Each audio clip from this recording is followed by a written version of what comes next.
Welcome to The Value of One, The Power of All, a podcast created by the Ron Brown Scholar Program. Since 1996, this organization has been investing in the next generation of African American leaders, and this podcast highlights the stories of the people that make this program special. I'm your host, Ray Pryor, 2015 Ron Brown Scholar, and in the spirit of back to school season, this episode is a conversation with Montell Brown, my fellow scholar from the class of 2015. He's originally from Ohio, went to Penn for undergrad and his first master's, then UVA for his second master's, and is back at Penn for his doctoral training. He spent his entire career thus far as an educator, and this upcoming school year will be his first as principal of a middle school in Virginia. I wanted to chat with him about what this milestone means for him at such a young age, and to hear his thoughts on how the field, the job, and the world of education has changed since he started in the classroom. Take a listen. I don't know if I've explicitly said this to you before, but that weekend was unforgettable, I think, for all of us in a lot of respects. And we were able to connect with so many people. But I've always felt that you and I clicked in a unique way. And I've always appreciated that and cherished that and looked up to you in a lot of respects. And so seeing that evolve over the years when we're old and gray and we'll be talking about it then, I'm looking forward to that. Absolutely. No, it's been a journey, but I'm grateful that we've been on it together. Yeah. Indeed, man. Well, a lot of reasons I wanted to bring you onto this episode. First is just to give you your congratulations for your first role as principal, and wanted to give you your flowers on behalf of the RBS community, who are all super excited for you stepping into this role and for all that's going to come through it, as well as beyond it and whatever is in your next chapter. So first, congratulations to you, and hope the summer leading up to your first school year as principal has been probably a very busy, stressful, but hopefully an exciting and anticipatory summer as well. You've had a lot of different roles in school leadership already. I'm sure this one feels different. Can you take me to the moment when you found out that you're going to be principal? What was your reaction? How this came about? And what made you say that this was the next step that you wanted to take? Absolutely. Yeah. So, it's really amazing to really be in this role. I don't know if I've fully accepted the fact that I am the principal, but it's been a journey, I'll say that. I mean, I started in the school district of Philadelphia just as a classroom assistant and instructional assistant, worked my way up to be a teacher for several years, and then I did some administrative work leading up to my most recent role as an assistant principal on the high school level here in Northern Virginia. And it was a lot of work, right? You know, stepping up that leadership is hard, regardless of what field it's in. Leadership is hard. And it's even harder when you recognize that your actions have a direct impact on others. And in this case, on staff members, on families, and most importantly, on our students, on our young people. And so when it came time to decide, is educational leadership the path for me, I had to look at my influence. As a classroom teacher, you have your influence over the students that are on your roster, the students that you teach day in and day out. As an administrator, you have a greater impact depending on your caseloads. As an assistant principal, you have your caseloads, you have your departments that you oversee. So you had greater influence and more impact. Now, as the principal, I'm responsible for the safety, the well-being, the learning, and the progress of each and every student that walks into the building. And so that's something that I carry with pride. I carry that responsibility, that duty with pride, but it is definitely something that weighs on me in a positive way, right? Because I care. Because I want my students to be successful. So the process, I was looking, when I was an assistant principal, I was looking for other opportunities to advance, right? I felt that I was at a place in my educational leadership where I could grow and continue to go to the next level as a principal. Although I'm young, I believe that leadership is not related or correlated with age necessarily. Impact can occur on any level by any person. It's just about how you leverage your skills, your knowledge, and your experiences to achieve a goal. And in this case, it's serving the best interests of our students. So I applied to several different principalships, and I heard back from my current one, Manassas City Public Schools in Northern Virginia. And I was looking for diverse schools. I was looking for schools that had diverse communities. And so when I found this school, I applied. I'll be honest, I did not have any thought that I was going to even make it to the interview phase, because that's one of the hardest parts, is getting through the resume screening and getting to the interview phase. But I got there, went into the interview. It was grueling. I'll tell you that. It was a real grueling process. It was several hours long, and it really just gave me the opportunity to really speak with students, families, staff members, and division leadership, right? Our central office leadership. And I was nervous, but nervous because I really wanted the position.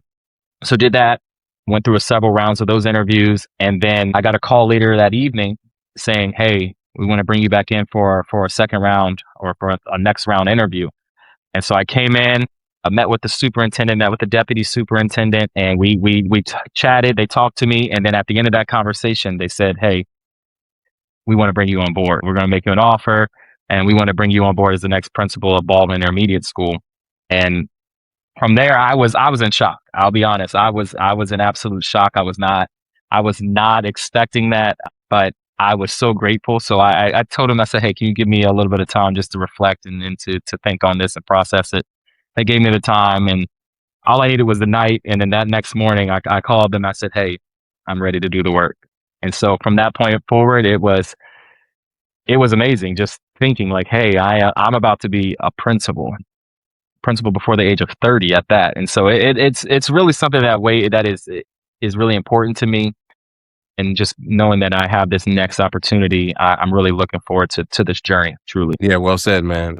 You've accomplished a lot before 30, a lot more than most people accomplish in their entire lives. And you and I were chatting a little bit about age earlier. Maybe you don't think about it day to day, but what does it actually look and feel like for you as a 28, 29-year-old in all the leadership positions that you've been in to lead and counsel your peers, other educators who in many respects are significantly older than you, have significantly more years of experience as educators, but clearly are looking to you for a certain level of direction and leadership and advice that you may or may not feel every single day like you are able to give, or that you have all of the sage wisdom, but certainly you are a student of the best practices, both textbook as well as in real life, and can get up to speed very, very quickly. But sometimes not everybody sees that. Not everybody wants that.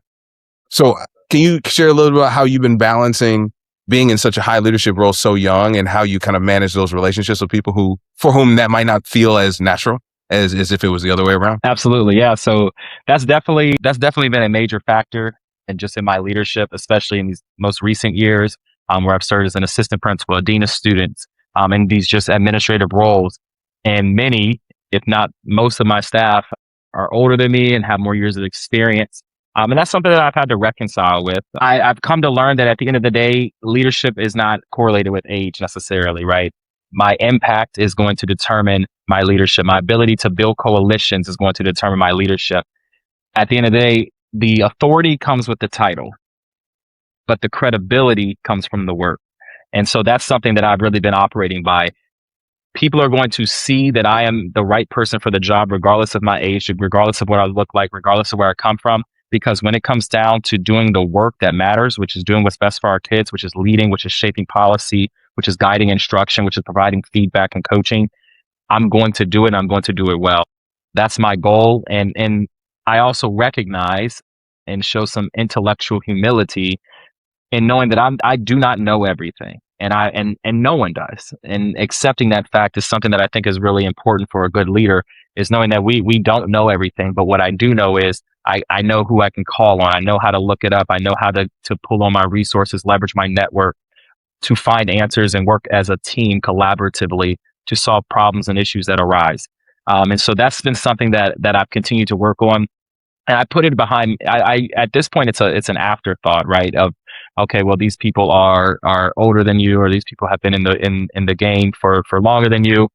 At the end of the day, I'm going to lead with good leadership principles. I'm going to lead with good leadership practices, and we're all going to shape shape the vision that we have for our school, or for whatever environment we're engaging in. In my case, in a school, which is serving the best interests of our students. And I'm going to guide that work. I'm going to shape the vision, shape the values that we work with, but I'm not doing it in isolation. And so really leaning on the team to help with this, but also just knowing that I am the person for the job. There are times when imposter syndrome can pop up. It hasn't recently, but in my initial years as an administrator, it definitely popped up. But I had to understand that if it's not me, then who? If not now, then when? And that's really been something that shaped my career progression, even as it is now. Why be a principal now? Well, why not now? Why not? Why do our students have to wait for another time or another place or another person when I'm, in my opinion, the right person for the job? And it's not for me to decide. It's for the committee, the panel, and the division leadership to decide. And that's what they've decided. So it's definitely something that I think is a challenge, but I think that it's something that is surmountable. It's not something that's going to overwhelm, but we just have to lead and recognize that you are the person for the job. You were selected for this, and you have what it takes. And that's just something that I've been operating with throughout my time in educational leadership. Yeah, that's well said, man. And certainly well deserved since we've graduated, and what has happened in the world more broadly, as well as for young people within school specifically. And you've had a lot of things develop. There's macro things that certainly impacted the world that you ended up seeing in your classrooms as an educator. A year after we graduated, you have the COVID-19 pandemic, which certainly changed a lot about what school meant for a lot of students. Then you have artificial intelligence, and you've got a lot of different changes in political administrations. What are your reflections as you've watched the world go through different seasons and you've lived that out in the classroom? A lot of people talk about it generally, about what is happening in the world, how it's going to impact kids, and are never the people who are in the room actually making it happen or witnessing it happen. And so I'm just curious, over all the different things that you've seen thus far, perhaps what stands out as words of wisdom for how people can persevere through tough times, or perhaps what needs to evolve and change, just given how the world has changed, and you as principal is responsible for the development of all the young people in your care, have to be mindful of the world that they're inheriting. And that may require you to change things that you didn't anticipate having to teach about or to do or to advise on. Yeah. So especially following the COVID pandemic, it was, technology has turned. The use of technology in education has really turned and kind of taken over education in certain instances. And I think that it's incumbent upon us to recognize that, and to understand that we have a responsibility to figure out our best ways to integrate technology into our instruction, into education, while also preparing our students with digital citizenship skills, because it's not going away. And if we're going to prepare our students to be successful post high school or just post K-12 education, then we got to make sure that we're providing them with the necessary instruction, necessary skills, and necessary curriculum that allows them to enter into that world and enter into the workforce in a way that is meaningful, especially in regards to technology. So what I'll say is, there are ways. During the COVID pandemic, technology completely replaced just instruction in general. It just was the way of instruction. It was the means for instruction, and it also supplemented it. Prior to COVID, technology was used as a supplemental tool. It was used as something that was to help instruction, but it wasn't to replace it. But following COVID, there has been a greater push on continuing that integration of technology into the field. And this was prior to the boom of generative AI. I'm talking immediately after COVID. And so that really changed how I, as an educator, just had to approach my work. And so that was definitely a challenge. And now it's progressed to the point where now we have to really look at how are we integrating technology, and how are we doing it in a meaningful way that isn't substituting the pen and paper, manipulative hands-on instruction that was going on for years prior to the pandemic. And so that's definitely been something that I've been working with.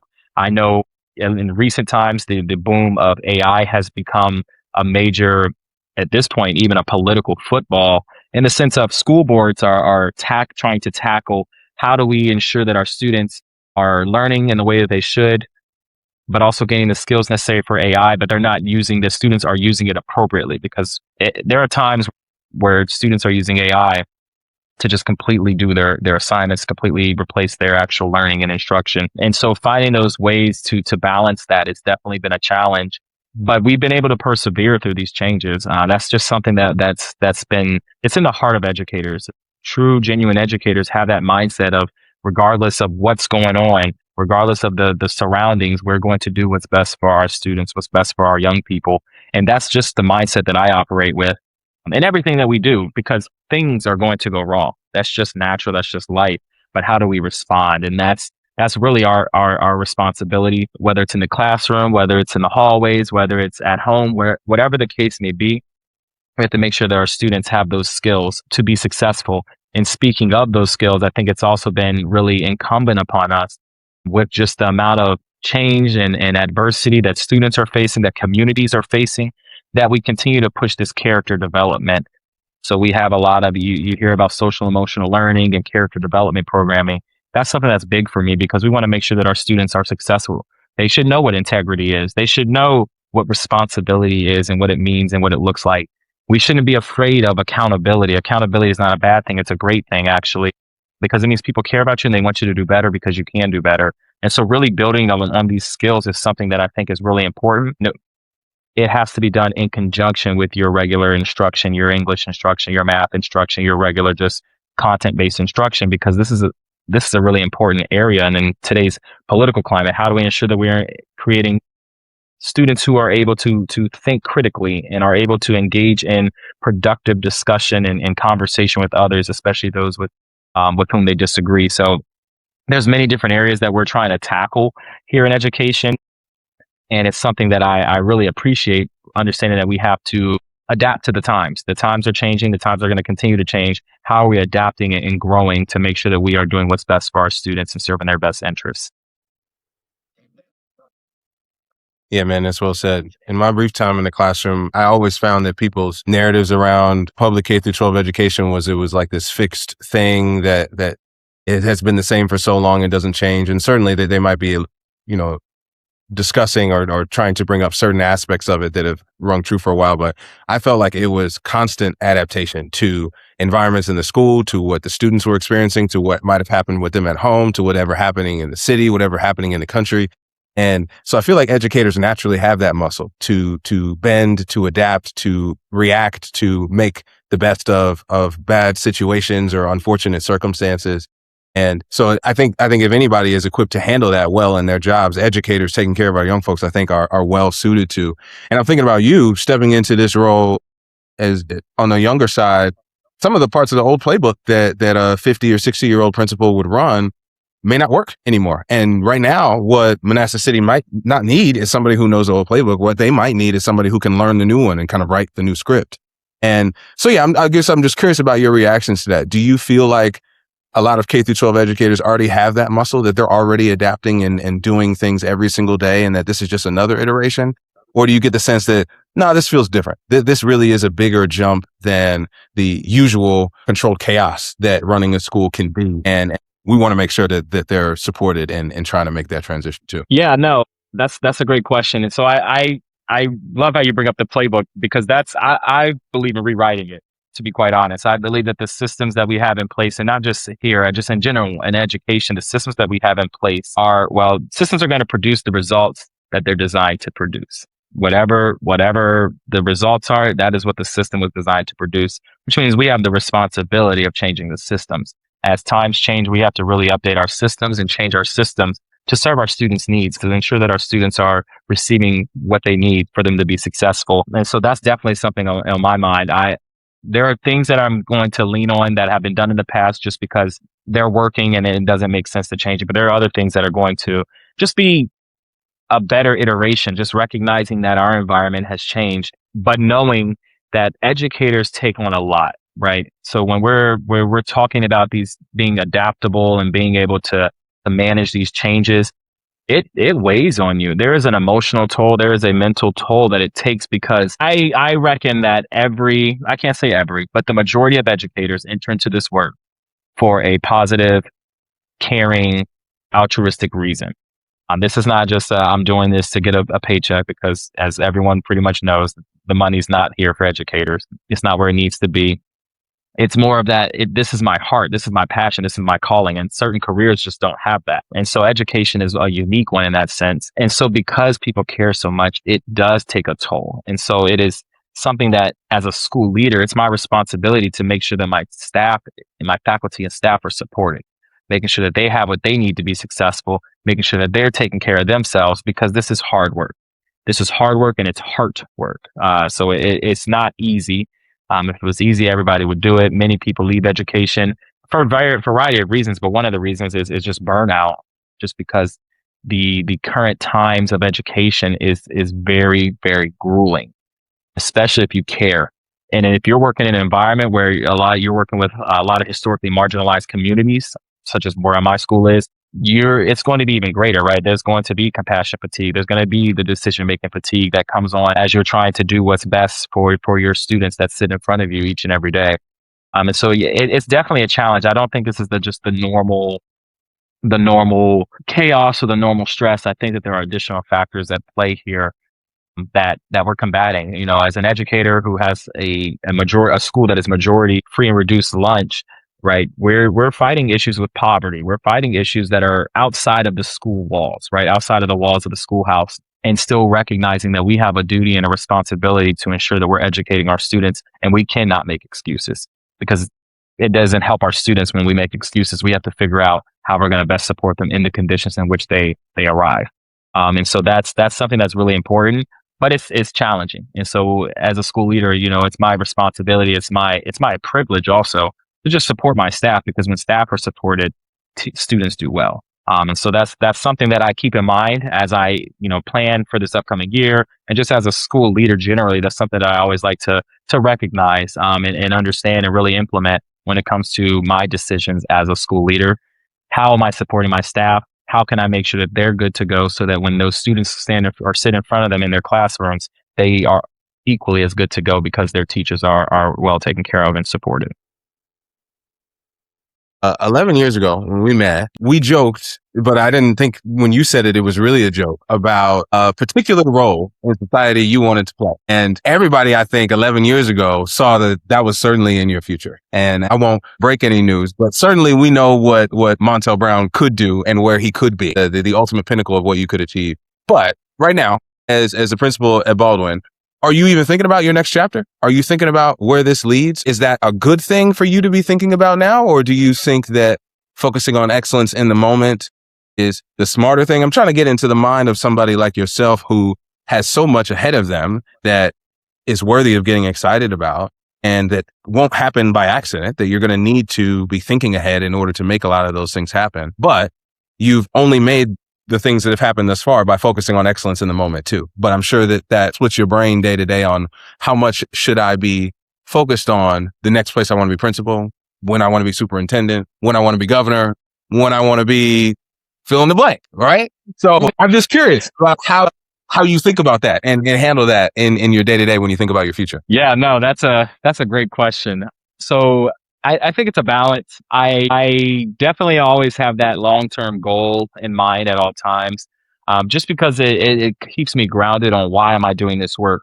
At the end of the day, as I said before, I'm looking at how can I expand my influence, not only my influence, more importantly, my impact. How can I impact more and more students, have a positive impact in their experience in education and their experience in their localities, and most importantly in this country. And so that's definitely something that I keep in mind. But I prioritize the work that's being done in the moment, because that's what I've been tasked with. And so right now, my mind is fully set on my school and what can I do to best serve the students that I have been tasked with the responsibility of taking care of. Because parents are sending their children. That is like one of their greatest treasures, and it is my duty and responsibility to take care of those students when they're here, and do what I can when they're not here to support as well. But it's definitely interesting just thinking about that, because I don't have a timeline necessarily. I mean, I have a draft timeline, you know, but it's fluid. It can change at any point. But I do have milestones that I do want to achieve. I don't know when, I don't know how. I just know that at some point those milestones will be achieved. And so, yeah, I mean, I know for a fact that at some point I'm going to want to go and become a superintendent one day. I know for a fact that I'm going to want to serve in a higher governmental position, whether that's serving as a secretary of education, whether that's serving as in an elected office on a statewide level.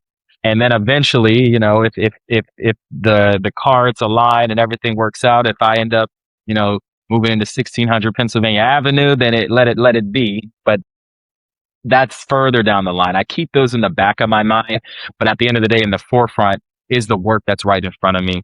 Because there's nothing like operating in the present.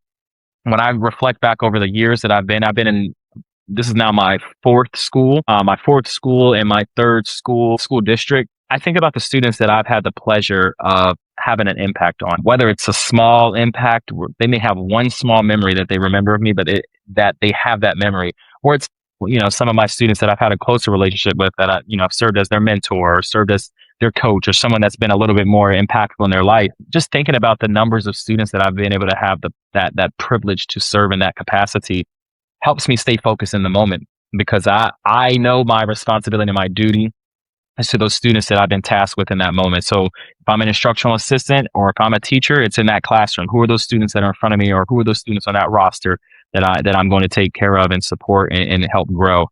As an administrator, the students on my caseload; as a principal, the students in the school. And as as I grow, continuing to look at that impact, depending on what role I'm in. As of right now, I can tell you that I'm all in on Baldwin, all in on Baldwin Intermediate. That is where we are. That is where my mind is right now, because I believe in operating in excellence, regardless of what I'm doing, whether I'm a principal, whether I'm an assistant principal, a teacher, outside of education, it doesn't matter. I think that operating in excellence is what my staff deserve, what my students deserve, and what the families that my families and community deserve. And so it's definitely a balance. I don't have any thoughts for any movement anytime soon. I just got in the role, but I definitely know that at some point, and I don't have a timeline on it, but at some point I'm going to want to continue to grow. But right now the work is focused here at Baldwin. Yeah, well said. Well said. You'll let 2028 slide, and we'll see. We'll see about 2032. Good stuff, man. Got two more questions before I let you go. One is me thinking again about when we met 11 years ago, an unforgettable weekend. And I think a big part of that is because we all realized that we really could be whatever we wanted to be. Like that was probably the ultimate validation for all of us to experience as a group, that we had exactly what it took to become the leaders that we thought we might want to be in the future. And you could have picked anything that you wanted to do. You chose education. Why? Why not go be a lawyer?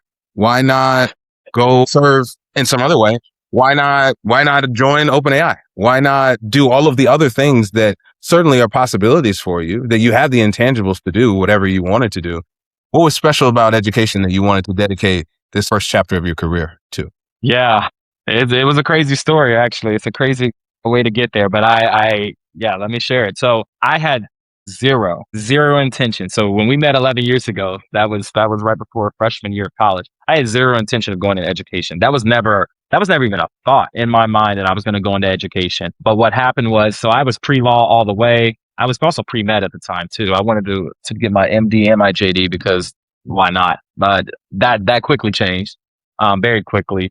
But while I was in college, while I was at Penn, I valued the community service. That was a principle that was just instilled in me from a young age, from my parents, from my family, just serving the community in one capacity or another, which that could be, going out and cleaning up garbage and helping recycle, or that could be, working at a food bank, or that could be working in a school. So at Penn, we had a program called CSSP, Community Schools something partnership. I can't remember exactly, but CSSP, in which we went into schools in West and Southwest Philly and just provided support, whatever the school identified as a support that they needed, from some from some college volunteers.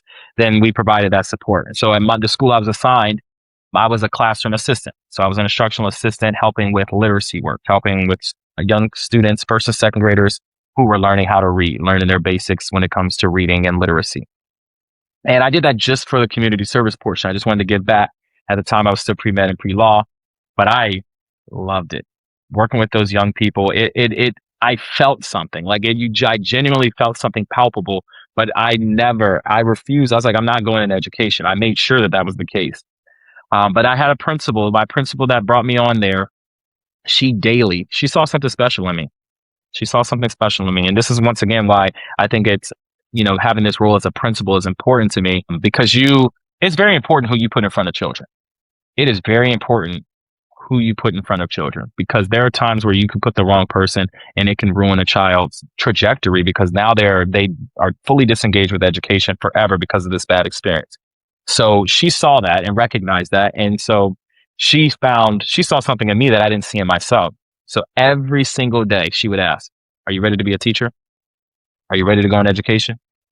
Are you ready to be a teacher? Every day she saw me. And there was this moment, I remember when it clicked. It was this kid named Demetrius. I don't know his last name, This was years ago. So he's probably, I don't even know, he may have graduated high school already. But I was helping him. He was having a hard time. It was first grade. He was having a hard time. And I got down on his level. I spoke to him. She was standing behind me and watched it. And a whole bunch of people tried to get him to calm down and connect with him. And they couldn't. And then I went down there and we just had a connection and it worked. And he just, it just was a bond. And it was something that was beautiful. And she said, see, you know, you're ready to be a teacher. And at that moment, I internally felt it. Like I felt it. It was like, yes, you are ready to be a teacher. You are going to be a teacher. So then I succumbed to the pressure. I conceded. I said, you know what? I'm going to try it out. And I just fell in love with it. And it was hard. Let me say that. I was in Southwest Philly, the schools were challenging. There were many challenges. Goes back to the issue of poverty, fighting the issues of poverty, fighting the issues of violence just around, and just general issues within the community and the school system, underfunded, under-resourced. But those students are still deserving of a high quality education. And so that's what we were working to give them. And so I fell in love with it. And ever since then, I can't see myself doing anything else. When people say, oh, it's my calling, I truly find it to be my calling. I get warm inside. I feel passionate about this work. And that's why I continue to want to grow. And I want to look at education policy also, because I have an impact here in my school, but I want to continue to have an impact on a policy level, because we have many policymakers who have very limited, if any, experience in actual education, in classrooms, in schools, working with young people. And that's the problem now, because we have policymakers who are detached from that work, that they're making decisions and policies that are not in the best interest of students. They may be in best interest of the finances, they may be in the best interest of other stakeholders, but they're not in the best interest of the students at all times. And so that's what kind of leads me to the goals that I have later on down the line of, you know, having this experience in the school system and then taking that experience and leveraging it for policies and laws and legislation that are going to really impact our young people for decades to come. So education, I absolutely did not want to do it. That was never. And then to think I went to an Ivy League institution and I came out and I became an educator. That is not customary. That is not traditional. My parents were not on board with it at first, but then they realized after they saw my passion about it, they saw like they could hear it in my voice. They could see it in my actions. I'm always talking about it. They knew that it was the right call for me. And I push this out to say it doesn't matter where you go to school. You can be an educator. We need good people in education. It doesn't matter, you know, if you went to a top ranked institution or if you went to a different type of institution. Education is for those who are called to it. And even if you do a short stint, a longer stint, whatever the case, or you commit your career to it, it is something that I think is really important. And we have a need for good quality educators. And it's not just having that content knowledge, just having that mindset, having that heart, having that passion, having that drive, and maintaining that. So that's a long story just to say that I was never meant to go into education, but it found me, and I'm stuck. I don't know for how long. For the foreseeable future, I am stuck in this field, and I regret nothing about it. Thanks for listening to this episode of The Value of One, The Power of All, a podcast created by the Ron Brown Scholar Program. If you want to hear more inspiring conversations like this one, don't forget to click subscribe on your favorite podcast platform. And to learn more about the organization, check us out at ronbrown.org.